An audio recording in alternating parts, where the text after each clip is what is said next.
finally own your first self-storage facility, but you get handed the keys. Now what? You've got to manage the business, okay? So buying it and buying at good value is the very first step, but the money's also made in the management. If you can manage the business efficiently, if you can drive down the costs and keep them reasonable, and you can drive up the revenues, that's where your profit comes from. That's where your value increase comes from, and ultimately that's where your return on investment comes from. So to be a good operator is not necessarily easy, but it's vital if you want to actually realize the return on your business.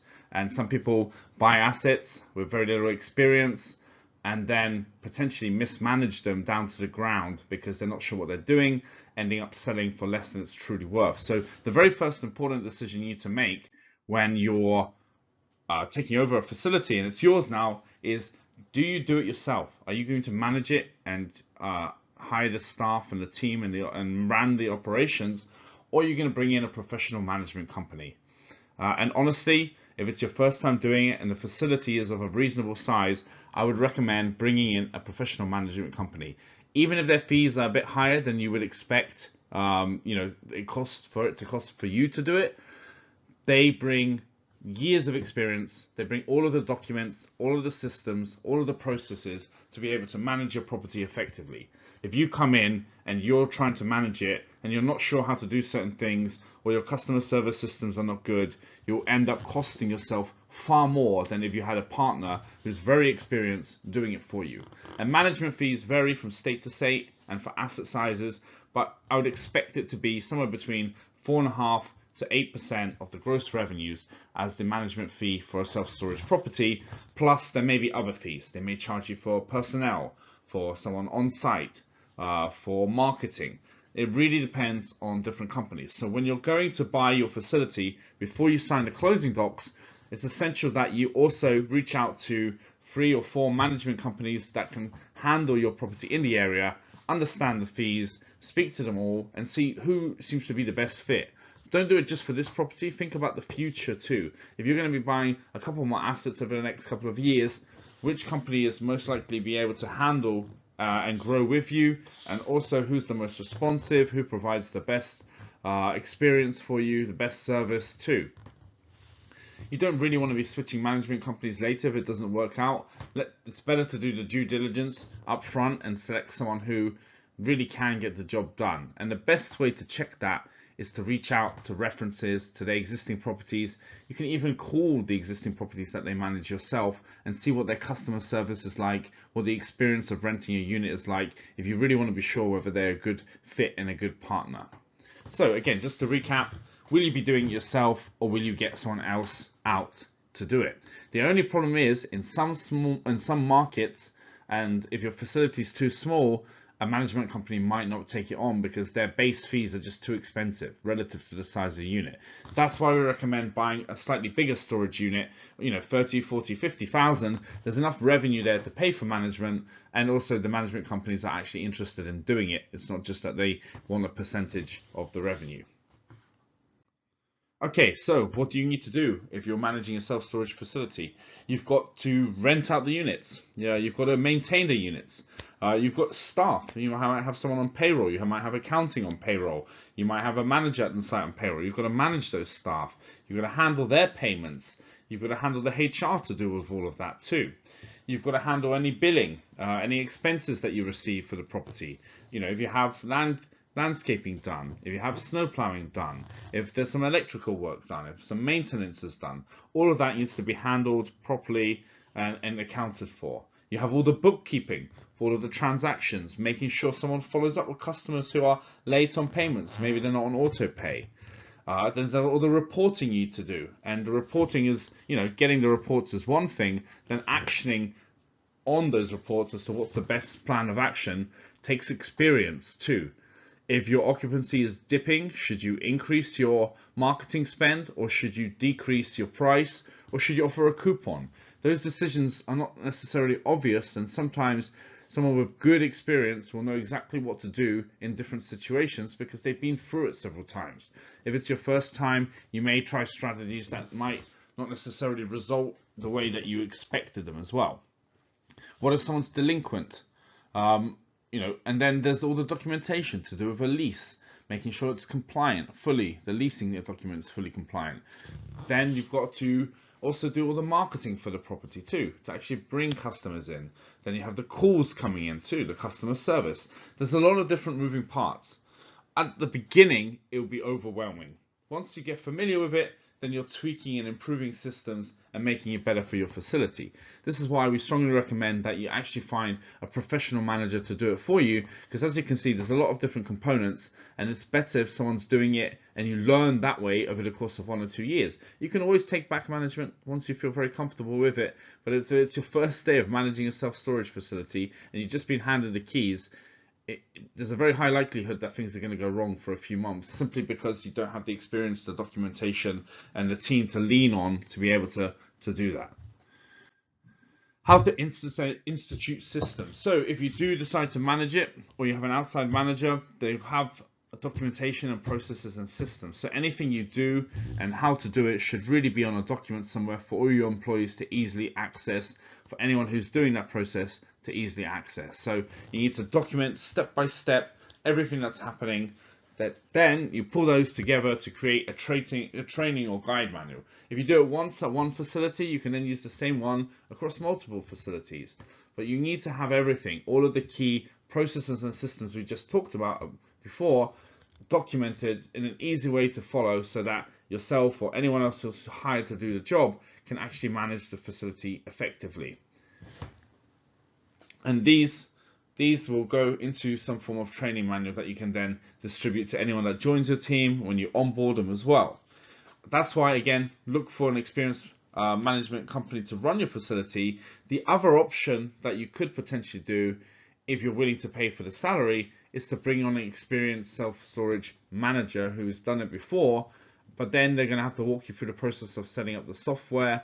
You're going to have to get that software yourself. It may be quite expensive for just one facility, and you still have to do things like the marketing, etc. So that is another option you can consider, is having either a full-on management company that does everything, having a manager that helps run the facility that has the experience already, and finally is trying to operate it yourself and hire all the people and move and handle all the moving parts.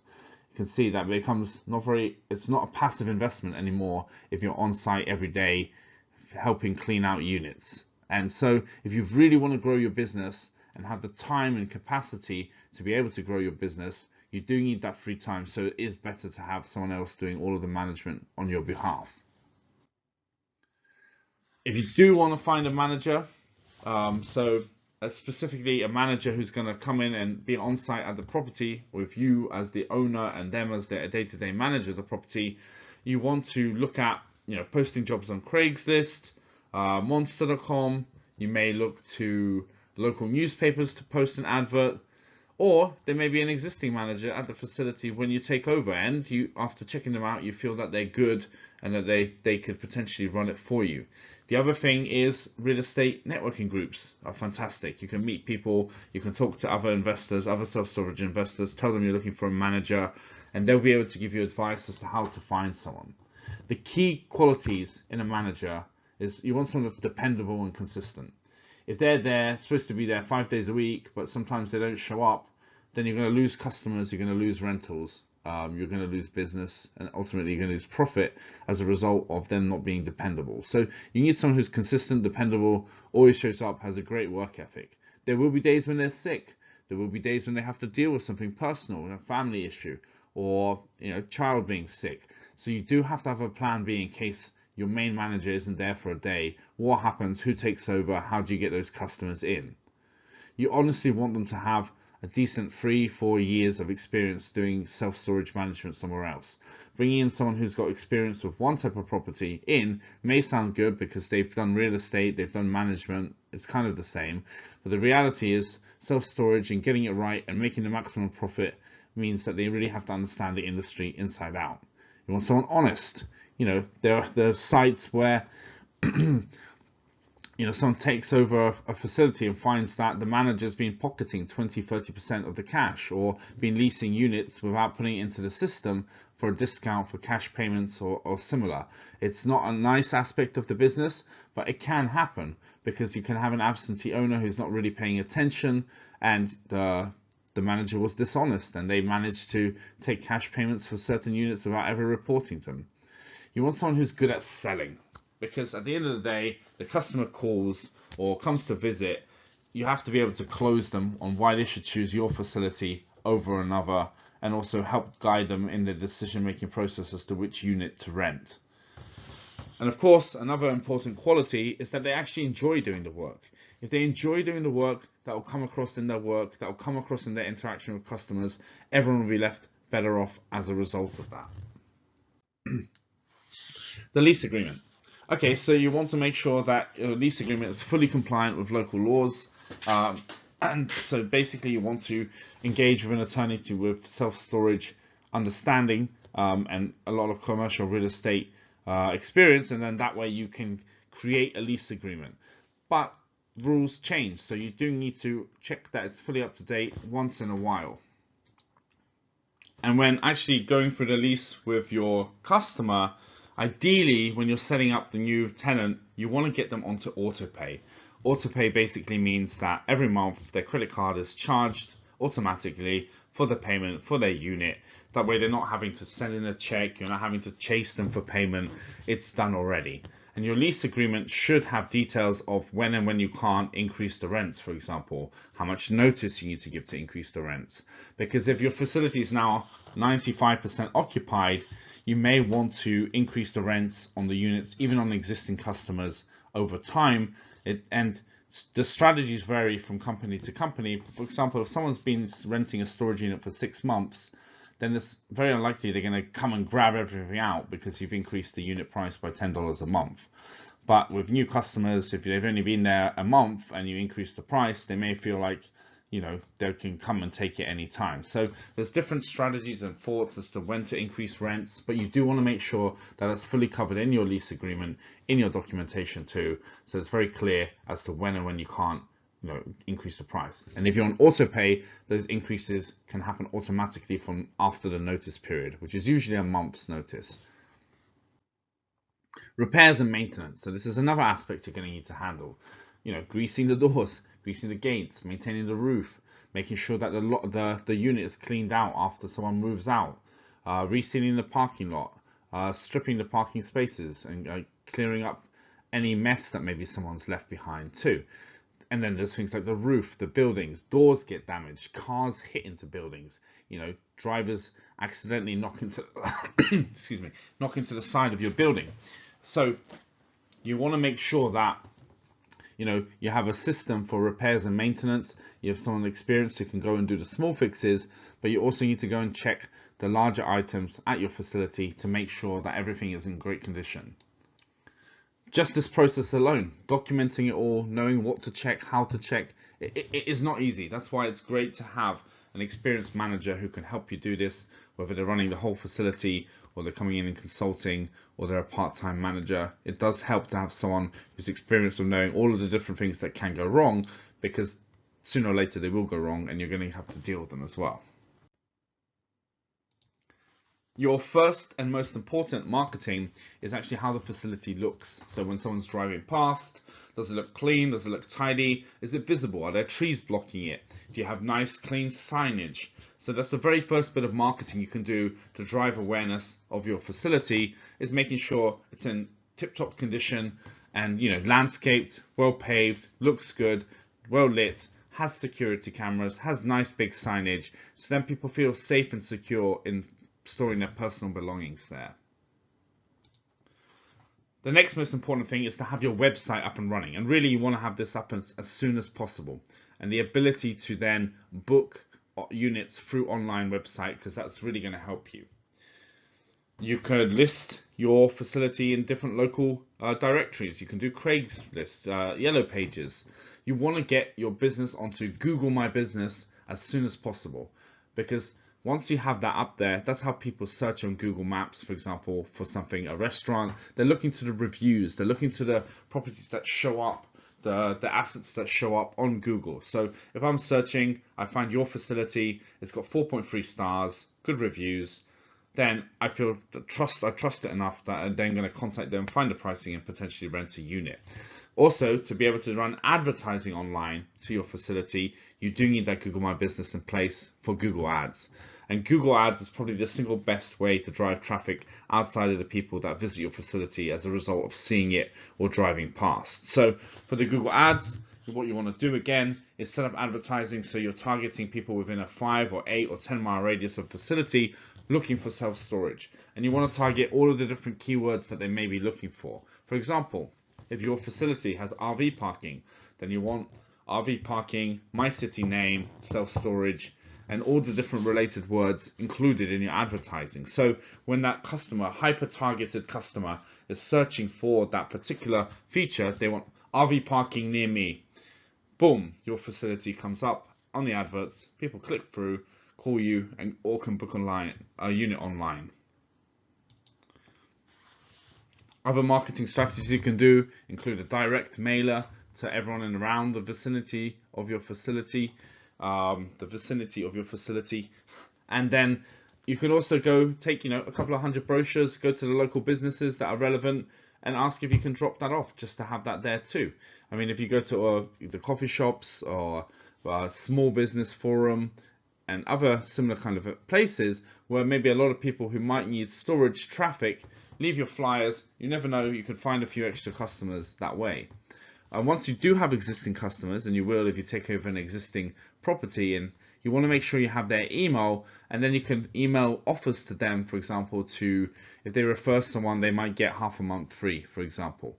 By having a referral system in place, you're leveraging your existing customers to help find you more customers, normally for a nominal fee, much less than it would cost you to go and find that customer yourself. For Google Ads, you may be paying $50, $100, $200 to find one customer to rent one unit.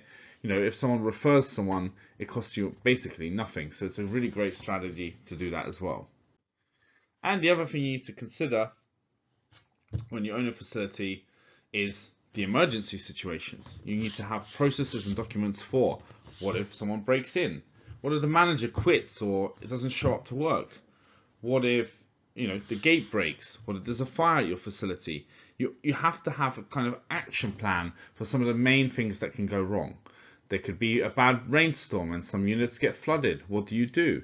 You need to know these things before you actually get hold of the key, because you need to have the systems and processes in place to deal with anything that comes up straight away. And if you don't want to be getting calls in the middle of the night because someone's broken a door or driven into the side of your building, get a decent manager in place, ideally outsourced to a third party. Then they're taking away the headaches. They know what to do in these situations. Again, it's not your responsibility to deal with them because they have the team and the processes to do so. The other things you need to consider when managing your facility is capital improvements. If you're going to be repaving the road to make it look nice, if you're going to be painting the facility to make it look better, if you're going to be replacing the doors, if you're going to be adding a gate, if you're the manager yourself, you're going to have to take responsibility for making sure these things happen. The other really important aspect of your business is constantly knowing what the market rents are and looking at the flow of traffic and people wanting to rent from you, your occupancy, and deciding whether you should increase the rent, whether you should do more marketing. You need your finger on the pulse for every single asset that you own so that you are maximizing your revenue back. And you also then need to monitor your competition, because they may be offering 1 month's free to then steal customers from you essentially, or they may be running a special campaign, or they may have increased their rents, or they may have decreased their rents. You need to know what's happening in your local market very, very closely. You need to watch that and plan for when you should increase, when you should charge more, etc. Another really important factor is, of course, cost control, cash control, controlling the finances. Who's going to do that, and do you trust them, and how do you put checks and balances in place to be able to do that? Economies of scale. If you have one facility, it doesn't make sense to set up a separate management office and do everything remotely, because you're essentially with one facility. If you're planning on buying 2, 3, 4, 5 facilities, then it starts to make sense to centralize your management office, make functions remote, and then that way you can run the business from the management office mostly remotely, and still benefit from the lower costs and increased profit that brings. For more information on commercial real estate investing, go to patriotholdings.com. Thanks for listening.